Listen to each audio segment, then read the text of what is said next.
Hola a todos, un saludo muy especial a nuestros oyentes de Generación Empresa, el programa de la Facultad de Ciencias Empresariales, transmitido por 14:30 AM los días lunes y viernes, transmitido por www.uniminutoradio.com.co y ahora formando parte de la programación del canal de YouTube sede principal. Un saludo muy especial a todos nuestros estudiantes, profesores, comunidad académica, seguidores en redes sociales que siempre nos están comentando, apoyando y mandando muchos saludos aquí a la mesa de trabajo y a todos nuestros invitados. Hoy un invitado muy especial. Inicialmente voy a saludar a mis compañeros de la mesa de trabajo. Luisa María, ¿cómo estás? ¿Cómo te ha ido? Hola, profe, muy contenta por estar nuevamente con Generación Empresa. Un saludo muy especial para nuestro director Néstor y para nuestro Cuchito Bello. Hijita, su merced tan hermosa como siempre. Yo creo que Luisa tienes que pedir un auxilio óptico a la universidad, pero bueno, está bien. Hola, profe Jairo Izquierdo, ¿cómo estás tú? Lo que hace la envidia, lo que hace la envidia, no se preocupe, compadre. ¿Cómo estás, Jairito? Bien, mi hermano. Y Bienvenido. qué rico tener por aquí a Néstor. Sí. Nuestro invitado hoy es un amigazo de la casa, una persona que nos lleva de la mano a Generación Empresa para que esté en el lugar que hoy en día está, que siempre nos está apoyando con todo su equipo de trabajo.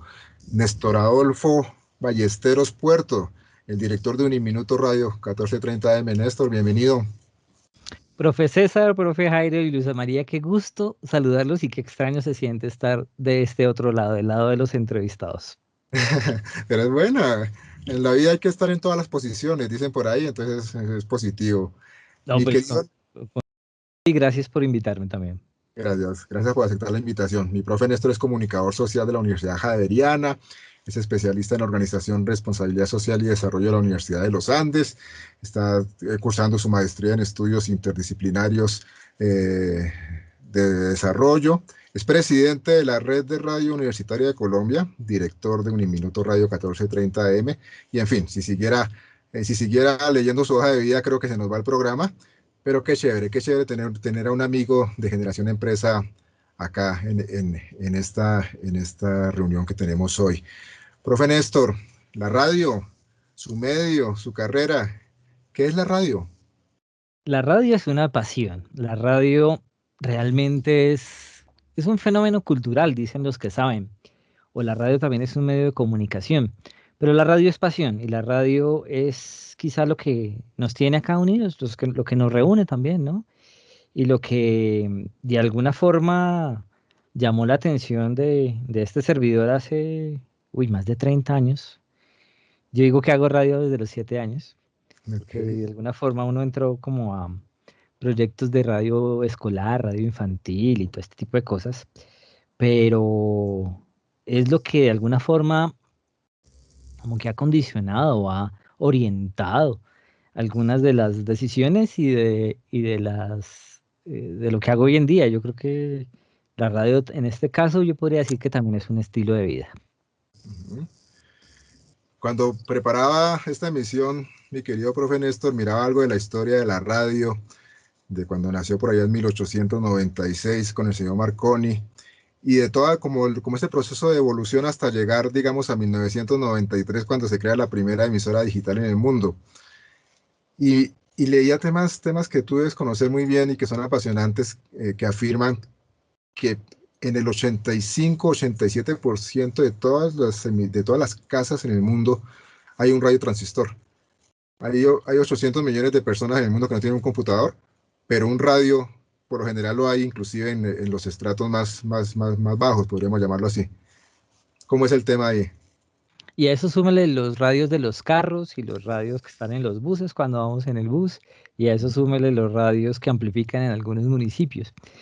Es realmente, como lo digo, es quizá eso, un estilo de vida, una cultura, el medio que quizá ha podido contar la historia del país, el que quizá ha sabido cómo adaptarse, otros dicen reinventarse frente a las nuevas tecnologías y lo ha asumido de una manera increíble y ha podido también apalancar otros procesos. Fíjese que hoy estamos haciendo radio a través de pantallas. Nos siguen escuchando, pero ahora nos vemos.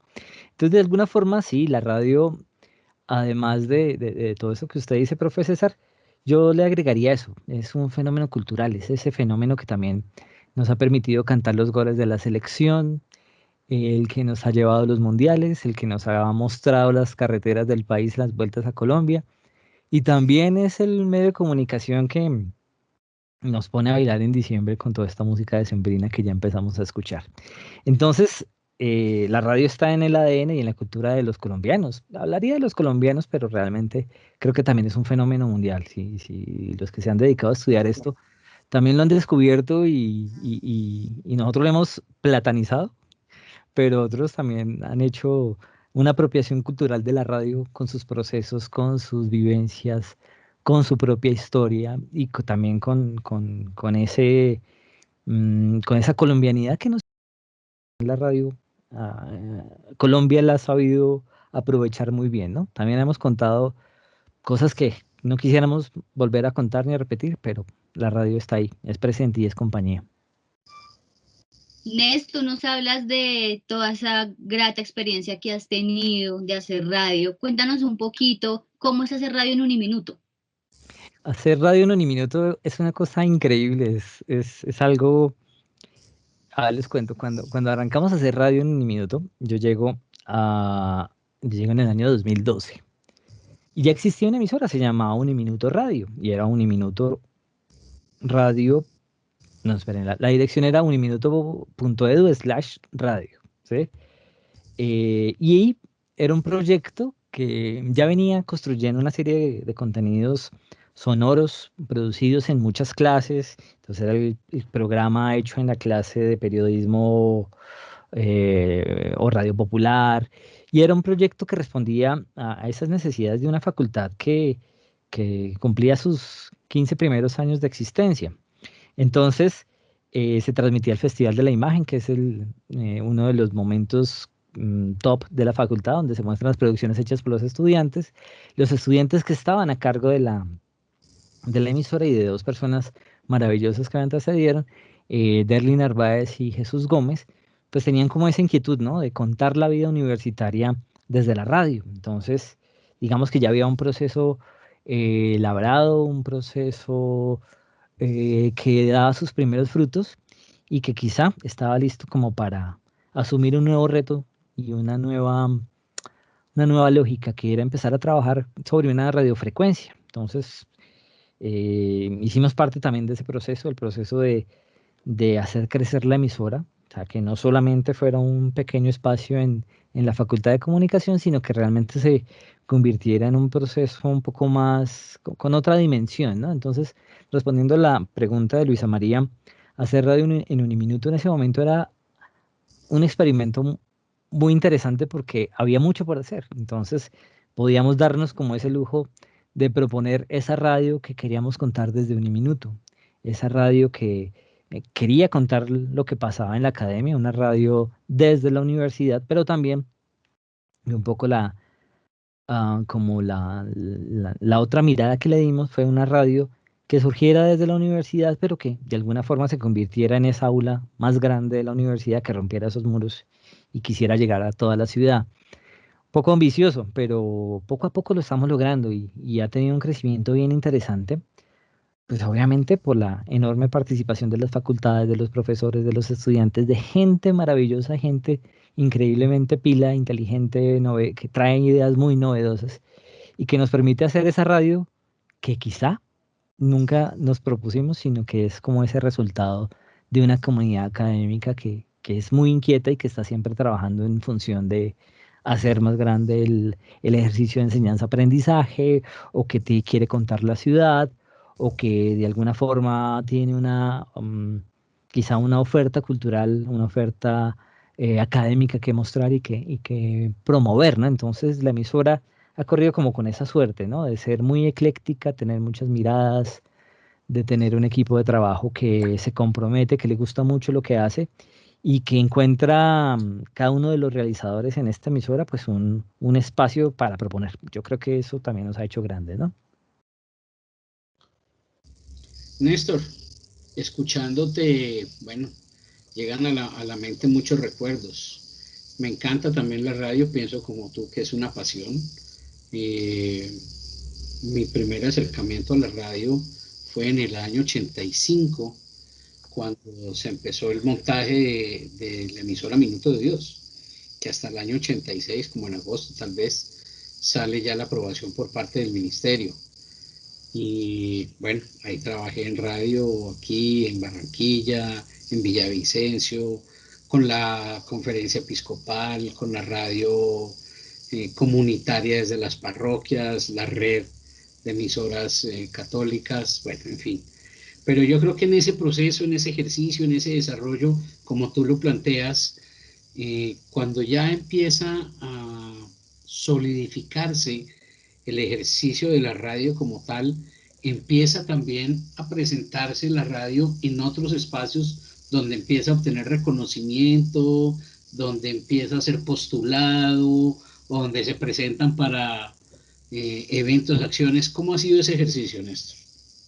Yo creo que ese proceso también, y en buena parte gracias al profe Jairo que nos ayuda como a recordar ese origen, ¿no? O sea, se habla del primer Minuto de Dios que estuvo en la radio en Cartagena y que fue hecho por el padre Rafael García Herreros, que es el que permite precisamente en el Minuto de Dios construir una red de emisoras, pero también a través de la radio y posteriormente en la televisión despertar la solidaridad de la gente, que yo creo que eso es algo que eso es inédito. O sea, es el programa de radio y el programa de televisión más longevo de la humanidad, pero adicionalmente es un proceso como tal que ha despertado eso, la solidaridad, que ha despertado la posibilidad de trabajar juntos, de quizá romper un poco ese ejercicio del clasismo quizá y que ha permitido que las diferentes personas que integran una comunidad pues se encuentren y eso hace la radio también, ¿no? Esa construcción de comunidad. Y ya que lo menciona el profe, ese reconocimiento pues surge precisamente de eso, de nuestros, con los chicos de la emisora decimos, de nuestros ancestros radiales del Minuto de Dios, que precisamente tuvieron como esa novedad, ¿sí? Hace más de 60 años y casi 40 con la emisora Minuto como tal, de poder crear comunidad. Y yo creo que eso, algunas emisoras crean audiencia, ¿sí? Y es algo que la una lucha contra la otra, ¿no? De que nosotros tenemos más rating, más audiencia y ya, pero estas radios del Minuto de Dios, yo creo que crean comunidad y eso me atrevería a decir que no muchas radios en el mundo lo logran. Y con el favor de Dios y la enorme suerte que nos trae la vida, pues somos parte también de esa comunidad. Entonces, y nuestra emisora, en algún momento hablábamos que al ser la emisora universitaria dentro de la red de emisoras del Minuto de Dios, nos permite como ciertas, entre comillas, libertades, ¿no? Empezar a hablar de otros temas, de construir ejercicios desde la academia. Entonces, porque las emisoras del Minuto de Dios son netamente evangelizadores, es su ADN. Nuestro ADN parte de ahí, pero tiene que ver también con eso de que llamamos en la universidad la transformación social, ser testigos también de el ejercicio de transformar vidas desde la educación. Entonces la radio se involucra ahí y contamos con esa suerte de poder decir que nuestra competencia en algunas radios comerciales de interés público, comunitarias, buscan construir audiencia, nosotros buscamos construir comunidad. Qué chévere, Néstor. Siguiendo la línea de lo que comentas, ¿es difícil hacer radio universitaria? ¿Y cómo haces tú como director de Uniminuto para crear una parrilla de programación que, digamos, le guste a unos oyentes tan diversos como los que tenemos en Uniminuto? Sí, es que cuando hacemos radio universitaria estamos hablando de radio que se dirige a un universo, ¿no? Un universo gigantesco, con diferentes gustos, con diferentes inquietudes, con diferentes miradas, con diferentes opiniones. Y yo creo que eso también es lo que la hace rica, ¿no? Esa diversidad y esa mirada ecléctica, ¿no? Entonces, cuando empezamos a pensarnos, bueno, algo que se piensan y requieren todas las emisoras y todas las radios es qué música pasamos, ¿sí? Entonces, nuestras emisoras hermanas, primas de la red de radio universitaria, y unas que tienen una historia un poco más, más larga y más prolongada, la emisora de la Universidad de Antioquia, la Universidad Nacional, la Universidad Javeriana, tienen un nicho y han construido una audiencia a partir de esos contenidos musicales. Nosotros dijimos, bueno, que nuestro diferencial sea un poco recogiendo esas banderas de la Radio Minuto de Dios, que sea ese diálogo con la comunidad. Entonces dijimos, bueno, la propuesta musical puede ser esta, pero si lo combinamos con producción hecha por estudiantes, con una lógica de periodismo informativo, mezclado también con unos programas de análisis y opinión y debate, como quizá lo es este de Generación Empresa también, que tiene un componente también pedagógico en el que lo que estamos escuchando y lo que estamos hablando y compartiendo, pues es eso, es un ejercicio de enseñanza-aprendizaje. También nos permite mm, quizá proponer un ejercicio de radio universitaria diferente, ¿sí? Porque algunas emisoras universitarias se identifican como radios culturales, que está muy bien y es muy valioso en el espectro radial, pero nuestra mirada fue, quizá combinemos un poco de todos los mundos y sacar lo mejor de todos los mundos para poder construir una parrilla diversa, ecléctica, que refleje de una manera muy significativa una comunidad académica tan grande como lo es esta, la comunidad académica de la Universidad Minuto de Dios, que a la vez pues, es la universidad con mayor número de estudiantes en el país y que de alguna forma también eso nos ha permitido llegar a otras localidades, a otras comunidades, a otros departamentos, y en este momento podemos decir que tenemos un total de 7 proyectos de Uniminuto Radio en todo el país. Arrancamos con el de Bogotá, se nos sumó el de Soacha, el de Zipaquirá, de alguna forma también en Bello, Antioquia, dijeron, listo, hagamos radio. Ahora tenemos otra frecuencia radial en Ibagué, que es 870M. Tenemos otro proyecto en Neiva, y llegan cada día como más ideas y más inquietudes. Hace quizá un mes y medio estuvimos empezando a crear lo que sería el proyecto Uniminuto Radio Santanderes, ¿no? Entonces, esto recoge en buena parte muchas inquietudes, pero también plasma muchos anhelos, muchas formas de hacer las cosas, muchos acentos, muestra la diversidad de una universidad tan grande como esta y muestra también la diversidad que tiene nuestro país. Entonces, si es difícil, si es fácil, no sabría responder eso, pero sí es todo un reto, pero un reto muy interesante que trae sus bemoles diarios, pero también unas enormes satisfacciones. Entonces, yo creo que es eso, o sea, más que una radio universitaria, yo pensaría que es muy diversa en su misma concepción, ¿no? En su misma forma de entendernos, de relacionarnos, de proponer, de escucharnos. Es una radio que pretende responder mucho como a una comunidad tan grande como esta, ¿no? Y no sé si contesté la pregunta. Sí, señor. Y Luisa.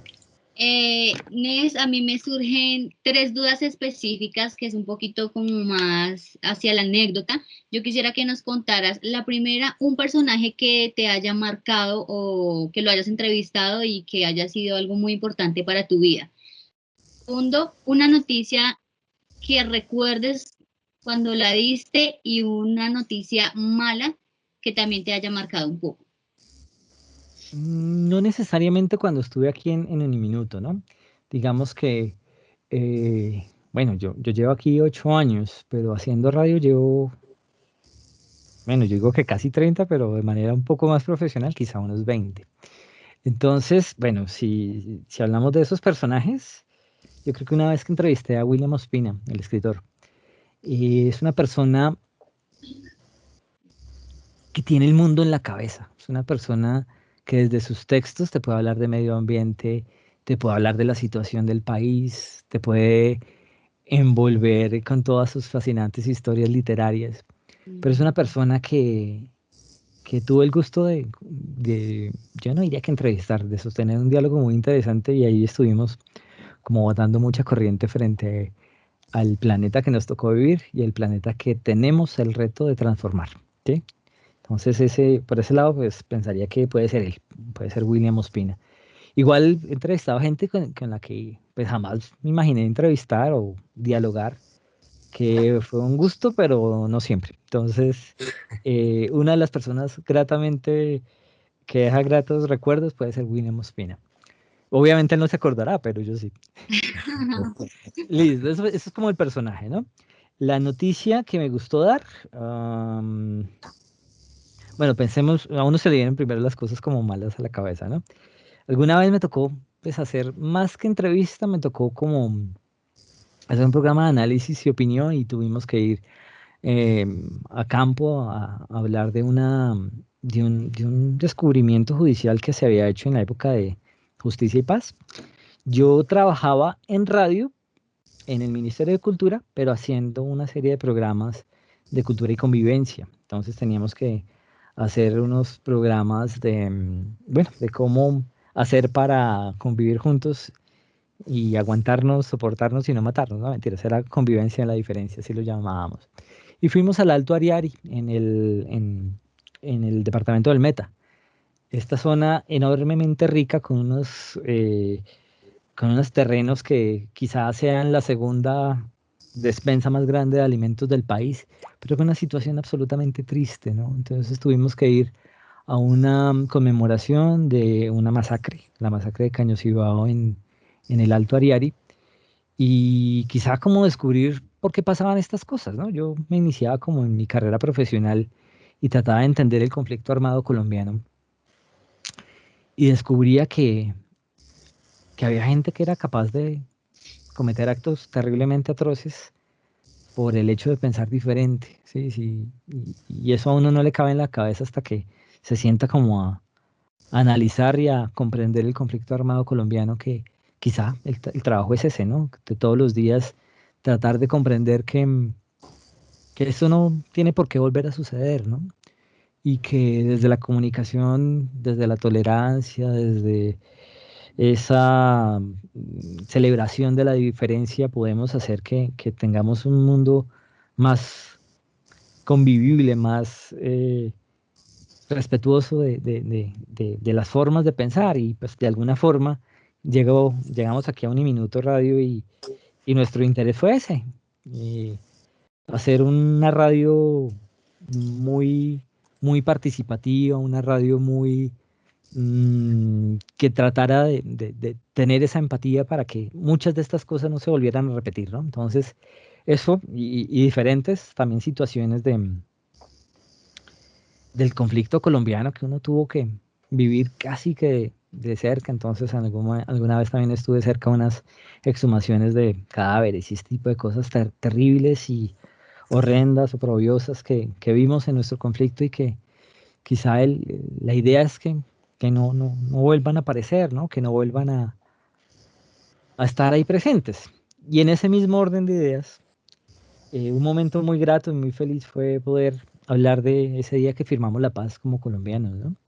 Fue una firma de paz muy simbólica con un grupo armado que dejó las armas, pero quizá que abrió la puerta también y no dejó morir la esperanza de que podemos tener un país que se respete, que no se mate, un país que resuelva sus conflictos a través del diálogo, a través de, no sé, otras formas un poco más simbólicas de manifestar los conflictos. Los conflictos son absolutamente necesarios, ¿no?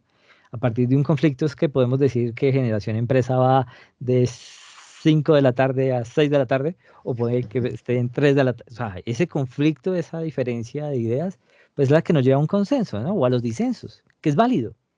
Pero no tenemos por qué matarnos y no tenemos por qué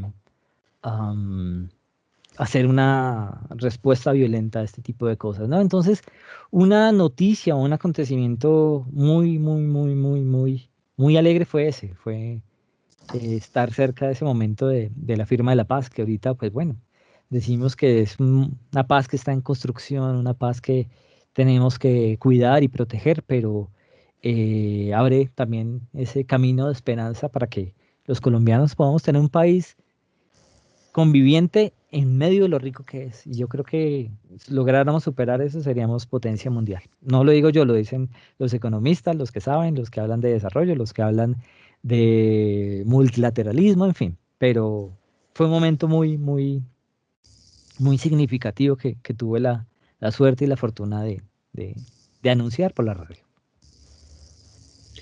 Néstor, planteas tú un término cuando te refieres a la radio y es esa capacidad de transformar. Soy un convencido que en el texto implícito lo que hace Uniminuto es eso, formar profesionales que deben ser transformadores de su entorno. Esos líderes, como lo llamaba el padre, que sean llamados a cambiar. Yo creo que la radio es un ejemplo claro del ejercicio. Vemos, por ejemplo, cómo en términos de innovación social, cuando existió el bachillerato por radio, ante la imposibilidad de llegar el campesino y el campesino mayor a poder educarse, y surgen desarrollos como ese. Desde ahí, ¿cómo ves tú esa perspectiva de Uniminuto Radio en ese proceso de transformación?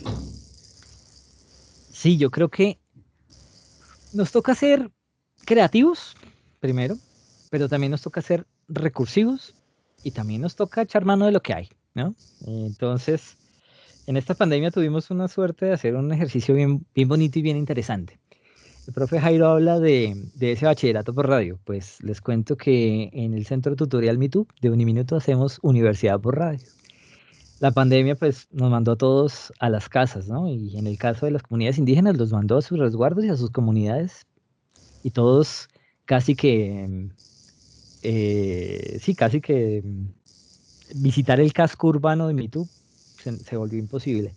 Entonces buscamos la forma, ¿no? Entonces hablamos con el vicerrector, con la directora del centro tutorial, con algunos profes, con algunas emisoras, que son las emisoras, la emisora comunitaria allá, que es Yurupari Estéreo, y la emisora del Ejército Nacional, que es Colombia Estéreo, en el batallón de Selva en MeToo. Tuvimos la suerte de poder, encontrarnos en un diálogo, de tener un consenso de, oiga, necesitamos que nuestros estudiantes sigan con su proceso educativo a través de la radio. Era una alternativa, ¿no? Entonces, creamos como una estrategia educativa, educomunicativa, los que saben la llaman así. Para nosotros es hacer la clase un poco más entretenida a través de la radio, con preguntas y respuestas muy, muy pensadas con los profes, unas preguntas orientadoras, la forma de resolver inquietudes a través de WhatsApp. Entonces se nos volvió un ejercicio y una experiencia bastante grata. Sabemos que a través de este proceso, desde el mes de abril, nuestros estudiantes pueden seguir con su proceso educativo, que no tienen que exponerse, porque bueno, en el departamento del Baupés hay momentos de picos muy altos, es como todo, ¿no? Pero a principio de la pandemia las comunidades amazónicas sufrieron mucho este embate de la pandemia, entonces pues pudimos contribuir con eso, ¿no? Y de alguna forma garantizar que el proceso no se detuviera. Eso, volviendo un poco como a los orígenes, como les decía en algún momento, ¿no? De más que ser, siendo recursivos, sí, pero aprovechando una experiencia previa que, como lo decía el profe, fue esa radio sutatensa, ¿no? Entonces dijimos, bueno, si esto pudieron hacerlo hace 40, 50 años, pues ¿por qué no lo podemos hacer ahora? Entonces, ese podcast que grabamos con ellos de esa clase, podemos compartirlo a través de WhatsApp y se va y los estudiantes lo apropian. Entonces, si no les queda claro un concepto, se devuelven, en fin, el proceso educativo ahí continúa. Pero también tuvimos esa posibilidad de, así como dicen el término que ya es un poco cliché y reiterativo en esta pandemia, de reinventarnos, ¿no? Entonces, esta pantalla en la que nos estamos viendo también nos permitió darle un nuevo formato a los programas de radio. Entonces ahora tenemos una Generación Empresa en el que nos vemos las caras, pero también contribuimos a un proceso con diferentes facultades en Uniminuto de poder llevar el auditorio a esta pantalla, ¿no? Y las redes se nos convierten en esa otra parte del auditorio, ¿no? Entonces, el proceso educativo en la radio, pensaría yo que es algo constante, que tenemos que buscar esas formas de ser creativos, recursivos, innovadores, reinventistas, si existe el término, pero es que no quedarnos quietos. Y yo creo que una de las enseñanzas grandes de esta pandemia es que de alguna forma el mundo puso pausa en su botón, pero nosotros no podíamos parar. La radio fue un proyecto en Uniminuto que dijo, listo, ¿qué hay que hacer? Entonces nos arremangamos y dijimos, listo, aquí estamos para echar la mano en lo que se requiera. Entonces estuvimos con la experiencia en MeToo, con algunas facultades, y estos contenidos académicos que se nos volvieron, estos programas de radio que se nos convirtieron en productos académicos, pues sí pueden contribuir con esa transformación, con ese proceso educativo de nuestros estudiantes, pues nosotros felices porque sabremos que estamos haciendo bien nuestro trabajo. Ahora bien, el trabajo con nuestros estudiantes tiene que ver con eso, con de alguna forma transmitirles, impregnarles, contagiarlos no, este término no lo queremos usar. Contagiarlos, pero no de virus. Pero no de virus. Impregnarles un poco esa pasión y esa recursividad que nos permite, pues, ser creativos e innovadores. Yo creo que eso siempre ha existido, ¿no? Como ese ADN en los profes, en los estudiantes de Uniminuto, que es gente que no se va, es gente muy echada para adelante, y eso es lo que quizá más nos enorgullece de esos transformadores sociales que pasan por acá, que dejan su huella. Es gente que definitivamente hace las cosas con esa pasión con la que hablábamos inicialmente, pero también dejan esa huella, esa impronta que permite que cuando salgan de este proceso educativo sean las personas que van a transformar el país, sobre todo en este momento que más se necesita. Profe Néstor, hay un punto en el programa en el que yo le recuerdo a mis invitados que soy abogado y que me gusta hacer preguntas de abogado del diablo, como para ponerlos un poquito en aprietos. Mijito lo dirá por lo diablo, no por más, ¿no, mijito? Yo soy un angelito. Usted sabe que Luzbel era finalmente un ángel, ¿no? Entonces... Muy bien. Profe Néstor, lo escucho hablar con gran pasión y me encanta cuando veo esa emoción sobre la realidad colombiana, sobre esas difíciles circunstancias que hay en las regiones, sobre todo el campesino de nuestra amada Locombia, muchas veces abandonado, ignorado a su suerte, desplazado, asesinado, torturado, y muchas veces, sobre todo, que parece que el resto de la gente en Colombia no quisiera escuchar esas voces y esas historias porque no les interesa simplemente. Pensaba yo, mientras que lo escuchaba, profe Néstor, ¿cuál es esa línea tan pequeña en la radio entre informar, mantener una línea de imparcialidad, pero también generar opinión y ayudar sobre todo a nuestra comunidad, por lo menos de jóvenes que tienen tantas inquietudes para cambiar esa patria, que quieren hacer algo, que sienten que hay que hacer algo? ¿Cómo manejar esa línea peligrosa para no convertirnos, como pasa en otras emisoras, en donde cada periodista toma su camiseta, pero forma parte de la nómina de un senador o de un representante de un presidente? Sí, el tema es la objetividad, ¿no? Entonces hablamos, y eso yo creo que lo hemos descubierto también como o con los años o con la experiencia o con los totazos que uno se da en la vida. Y hay veces la conclusión es esa, que la objetividad no existe. Entonces nos toca apelar a la subjetividad responsable. Sí, ese es un término que hemos acuñado en la emisora. Y esa subjetividad responsable tiene que ver con el ejercicio del periodismo, pero entendido como un servicio, ¿sí? En algún momento hablaban que el periodismo es el cuarto poder, el poder que puede sacar a los gobernantes. Y muchos periodistas se comieron ese cuento, y eso es carreta. El periodismo no es ningún poder, el periodismo es un servicio. Y si empezamos a hablar desde esa lógica, que es un servicio público además, porque el ministerio no lo dice, pero también porque lo sabemos, nos hemos apropiado de ese concepto y esa concepción, que somos un servicio, ¿sí? Estamos al servicio de la gente, ¿sí? Y eso nos hace tomar partido por la gente. Entonces, ¿cómo no ser sensibles frente a lo que pasa en nuestro país, frente a temas como la corrupción, a temas como la violencia, a temas como la inequidad? Entonces, de alguna forma ahí es donde también empezamos a leer y a entender el ADN y el gran proyecto de una universidad como la nuestra. Una universidad que se preocupa por el humanismo cristiano, que no es, perdónenme el término, echar camándula todo el día, no lo hacemos, pero sí estamos preocupados por las problemáticas sociales, ¿no? Entonces, si empezamos a hablar de inequidad, bueno, hagámoslo desde lo que sabemos, educación.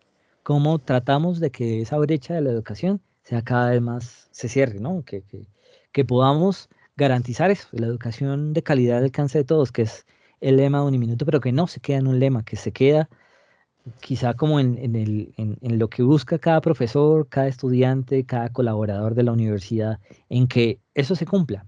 Entonces deja de ser un lema y se nos convierte como en esa opción de vida. Entonces, si hablamos de la radio y la comunicación como el servicio público, pues tenemos que ser coherentes, tenemos que ser consecuentes y tenemos que ser muy, muy cercanos, muy sensibles a lo que pasa en la comunidad, ¿no? Con la gente. Entonces, pues también bajarnos como ser muy sensibles, ¿no? Bueno, entonces lo que representa el partido X y el partido Z y el partido W, pues uno mira lo bueno, critica lo malo, hace un ejercicio de pedagogía, ¿cierto? Pero lo que sí sabemos es que abogamos mucho por esa libertad, ¿no? La libertad de opinar, de elegir, obviamente, y si podemos hacerlo, que quizás es como los momentos de elecciones, pues no decimos por quién votar, porque eso, además de estar prohibido en un medio de comunicación, es violar un derecho fundamental de las personas. Pero sí les decimos, mire, existe esta información y si lo va a hacer, hágalo de manera informada, responsable. Entonces, llegan los momentos claves de un ejercicio radial como el nuestro, ¿no? Entonces, somos una emisora universitaria, pero con un sentido pedagógico enorme. Entonces, nos echamos la mano de campañas de pedagogía electoral, de transmisiones, de momentos en que decimos, listo, toca ponernos la camiseta por este país y trabajar por escuchar esas voces, por eso hacemos los debates y uno ve pasar por la emisora a todos los candidatos a X o Y corporación, presidencia, qué sé yo. Y de alguna forma lo que buscamos es que podamos darle las herramientas de juicio suficientes a la audiencia de manera transparente, de buscar el bien común, para que ellos sean quienes tomen esas decisiones. Ojalá buenas, informadamente, responsablemente, ¿no? Entonces, es un ejercicio definitivamente de formación ciudadana, el que hacemos constantemente en nuestra radio, que no es decir por quién votar, ni más faltaba, y no lo hacemos, sino que si lo va a hacer, consulte una historia, vea esta información, consulte estos datos, aquí está la información, y por favor, tome una decisión. Usted verá, pero tómela bien. ¿Sí? Nes, yo tengo una última pregunta y ¿tú crees que se le ha dado un manejo responsable a través de los medios de comunicación a esta crisis, esta pandemia? Los medios de comunicación han caído en mucha desinformación, ¿sí? Eso lo podemos decir 10 meses después, ¿sí? Entonces empezamos a echarle la culpa a los murciélagos y después le echamos la culpa al pangolín y ahora decimos que la culpa es de las personas que no usan tapabocas. Yo creo que es un ejercicio en el que quizá lo que hay que hacer es pensar en el otro, ser muy, muy empáticos, ¿no? Entonces existía el enorme debate hacia el mes de abril y mayo, o si cerramos la economía, o si cerramos, o si o cerramos la economía o dejamos a la gente salir. Y yo creo que el debate nunca debió plantearse de esa forma, ¿no? El debate era cuidar la vida humana, pero garantizando diferentes cosas, ¿no? Lo que hablan, algunos lo llaman ingreso básico universal, otros lo llaman renta básica, pero quizá lo que sí nos demostró la pandemia, y respondiendo a la pregunta de Luisa María, es que la pandemia sí definitivamente hizo más palpables, intensificó o descubrió las otras problemáticas sociales que existen en este país, ¿no? Un sistema de salud deficiente, unas personas grupos de personas que vivían en la informalidad y que al cerrarse la economía, bueno, o al encerrarse las personas en una cuarentena, pues lo perdieron todo, ¿no?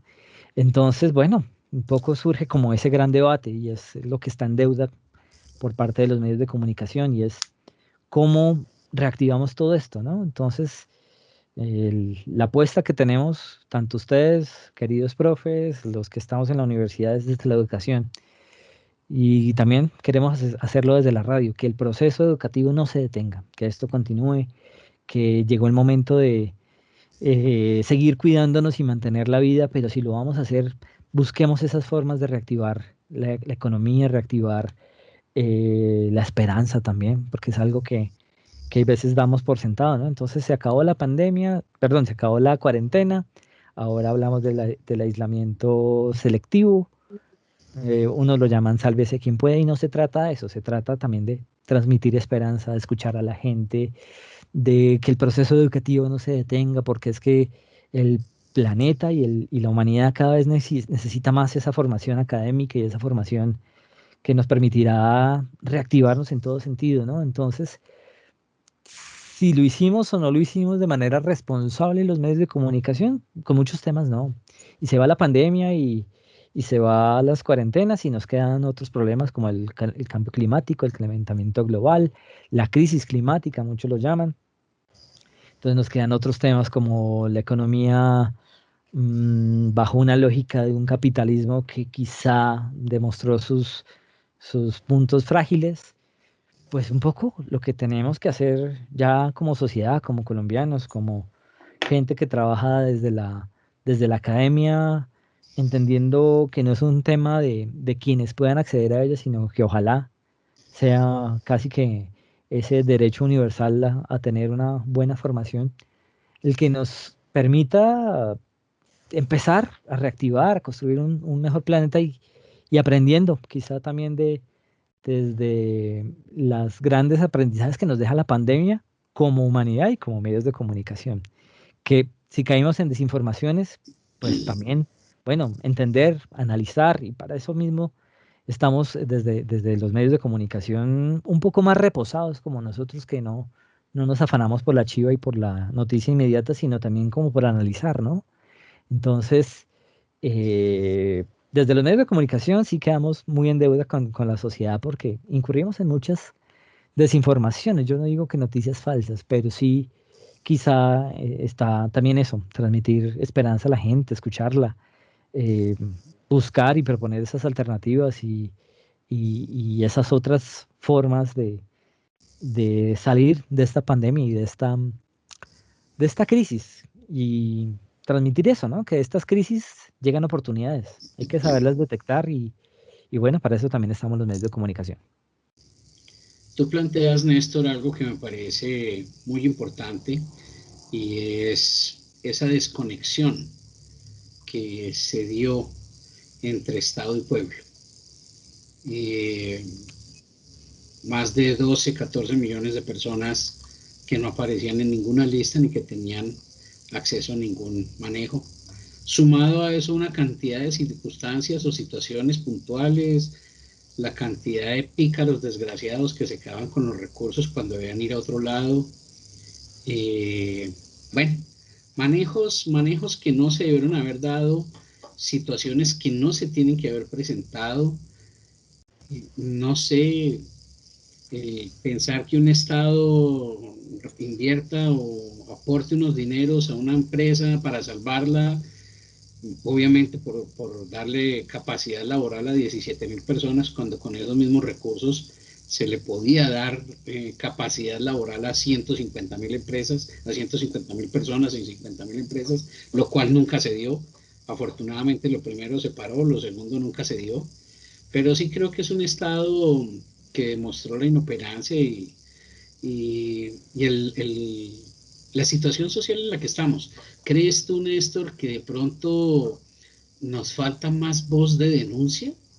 Totalmente. Nos falta tener esa conciencia. Yo creo que es un tema de conciencia social, ¿no? O sea, si te buscan en tiempos de elecciones, ¿sí? Que te dicen, no, vota por mí porque bla, bla, bla, bla. O no sé, ese es el tema de construcción de ciudadanías críticas, ¿no? Ese pensamiento crítico que surge en la universidad y que difícilmente uno encuentra en otras partes, ¿no? Entonces, uno hay veces en la casa no le enseñan eso, el pensamiento crítico, ¿no? Entonces, haga lo que su mamá le dice porque es que es su mamá. Bueno, no, mamá, pero es que no, es que es su mamá. Ese pensamiento crítico surge en escenarios de discusión, de diálogo, de encuentro como las universidades. Y parte de ahí, parte de poner en balanzas, ¿no? O sea, si te buscan en tiempos electorales para que tú les des voto, pues algo están algo estarán tramando, como dicen por ahí, algo traerán entre manos. El tema es ese, el tema es que mm, descubramos muchas de estas situaciones para que no sigan sucediendo, para que como sociedad manifestemos que procesos o temas como esto de la corrupción realmente son condenables, porque a todos nos atañe. O sea, uno diría, el que diga que la corrupción no lo toca, que no lo afecta, está diciendo mentiras. Si sale a la calle de enfrente de su casa y ve que está llena de huecos o que está sin pavimentar, es porque algo pasó ahí, o se robaron la plata, o no se invirtió, o se destinó en otras cosas. Es ser muy vigilantes, ¿no? Y ser ciudadanos virtuosos, como llaman por ahí, que sean ciudadanos que no solo ejerzan su derecho ciudadano el día de la elección, sino que hagan un seguimiento total a las inversiones, ¿sí? Entonces, no, es que tengo mis hijos, es que la universidad, el trabajo, no tengo tiempo. Nos toca ser muy vigilantes, nos toca dejarnos orientar por esos medios de comunicación y ese periodismo que ha descubierto los grandes casos de corrupción en el país, aprender de eso también, de comprender que si esas cosas ocurren en nuestro país es porque lo hemos permitido. O en algún momento nuestra tía lejana nos dijo es que hay que votar por yo no sé quién porque es que me prometió trabajo a su primo.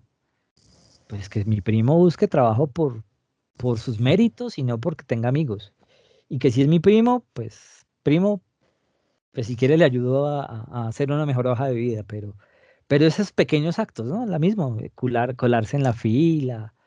Yo creo que ser buenos ciudadanos, ¿no? Y los medios de comunicación tienen una labor pedagógica en deuda muy grande, que hay veces lo hacemos desde los medios universitarios, los medios comunitarios, uno hay veces ve a los canales de televisión y a las grandes emisoras haciéndolo, pero que sea un tema constante, que se nos convierta en hábitos, buenos hábitos, para tener unas ciudadanías informadas, críticas, conscientes, y que piensen en el otro, que sean empáticas y que piensen en el beneficio general, en el beneficio de la comunidad y no en el beneficio particular, ¿no? Entonces, es un tema de pedagogía que se da en las aulas, pero desde las radios universitarias también lo hacemos y constantemente, y veces nos metemos en líos, pero de eso se trata, de ser críticos, de no dejarnos meter más los dedos en la boca que infortunadamente en Colombia pues lo vemos todos los días, ¿no? De que aparezcan decenas de números de cédulas, curiosamente, que no debían existir, pero ahí nos dimos cuenta cómo muchos ganaban elecciones. Sí, o mi abuelita que murió hace 15 años sigue votando. Es, Sí. Sí. Yo siempre en las clases de gestión pública les digo a mis muchachos que mi mami murió en el 2011, pero que estoy seguro que ha participado en varias elecciones en Colombia con justamente. posterioridad. Sí, Y de sí, pronto, y de pronto la han puesto a votar por candidatos que ella nunca hubiera votado, ¿no? sí, posible, pero de eso se trata, que si hay un escenario para abrir los ojos, ojalá sigan siendo los medios de comunicación y la academia. O sea, son aliados fundamentales. Profe Néstor, el tiempo en radio, y usted lo sabe por toda su experiencia de vida, se nos pasa muy rápido, más cuando charlamos entre amigos tan sabroso como hoy. En ese momento del programa siempre le pido a mis invitados y a los integrantes de la mesa de trabajo que le envíen un mensaje de optimismo precisamente a nuestra comunidad, a nuestros estudiantes, profesores, administrativos, oyentes, seguidores en redes sociales que ven semanalmente este programa. Profe Néstor, por favor. Pues el reto está ahí. Este país retos es lo que tiene. Reactivarse, lo que hablábamos anteriormente, luchar contra la corrupción. Eso es algo que es, yo creo que una condición, así como dirían ustedes los abogados, sine qua non, una condición que realmente los ciudadanos tenemos que tener, que tenemos que entender también que hay aliados fundamentales para que esto suceda. Muchos son los medios de comunicación, las casas periodísticas con unas buenas prácticas, que sepamos distinguir eso, ¿no? O sea, hay veces se habla del periodismo militante y eso no debería existir, sería el periodismo como tal, el periodismo que trabaja por esas causas sociales, el periodismo que aporta información valiosa para tomar buenas decisiones, el periodismo que está poniendo el dedo en la llaga, ¿m? Y que la academia y la universidad y y la universalidad está ahí como ese gran centro donde se discuten las ideas y se plantean las soluciones de un país como este que lo requiere. Entonces, pues, ánimo a seguir estudiando, a seguir trabajando por este país, a seguir haciendo lo que sabemos hacer, pero hacerlo muy bien. A nosotros nos tocó hacerlo desde la radio y esperamos seguir haciéndolo muy bien, pero las personas que están en las oficinas, las personas que están enfrente de los tableros, las personas que están en las minas, pues seguir haciendo las cosas con buenas prácticas, pensando en comunidad y quizá dejando un poco de lado esa lógica del vivo vive del bobo y que, no sé, y que es que yo soy muy vivo, sino es pensar en comunidad, algo que nos beneficia a todos y no solamente a mí. Luisa María. Bueno, primero quiero agradecerle a todos nuestros oyentes y a nuestro invitado Néstor por haber estado con nosotros compartiendo este rato tan agradable y contarnos todas esas chéveres experiencias. Quiero decirle a nuestros oyentes que nunca pierdan esa capacidad tan bella que tenemos de sorprendernos por las cosas pequeñas, que cada día que pasa le podamos dar gracias a Dios por tener un plato de comida, por poder levantarnos de la cama, por tener salud, que creo que es una de las cosas más importantes para poder salir adelante. Muchas gracias, Jairito. No, yo creo que Néstor lo ha resumido muy bien. Creo que el tema es pensar en bien común. Si desde la escuela, desde primaria nos enseñaran, tuviéramos esa clase, así fuera una vez al mes, de bien común, estoy seguro que otro gallo nos cantaba. Pero obviamente a la estructura política no le interesa ese ejercicio. Eso es una utopía. Muy bien. Como siempre en este momento, un saludo muy especial a todos nuestros oyentes del 1430 AM, que nos escuchan lunes y viernes a las 4 p.m., que nos siguen por www.uniminutoradio.com.co, que nos siguen por el canal de YouTube Sede Principal, que ven y escuchan nuestros podcasts que subimos a la página de la emisora. Un abrazo a todos ellos y como decía Luisa, sepan que esto tiene que mejorar, que hay esperanza siempre y que mientras que haya vida, salud y actuemos de manera correcta, como tal vez fue un mensaje de fondo del programa de hoy, las cosas en este país tienen que ir cambiando e ir mejorando. No nos callemos, sigamos alzando la voz, no nos sintamos solitos porque seguramente en el país hay miles de personas que quieren que se les escuche también. Un saludo especial para todos, un abrazo y nos vemos en la próxima emisión de Generación Empresa. Cuídense mucho.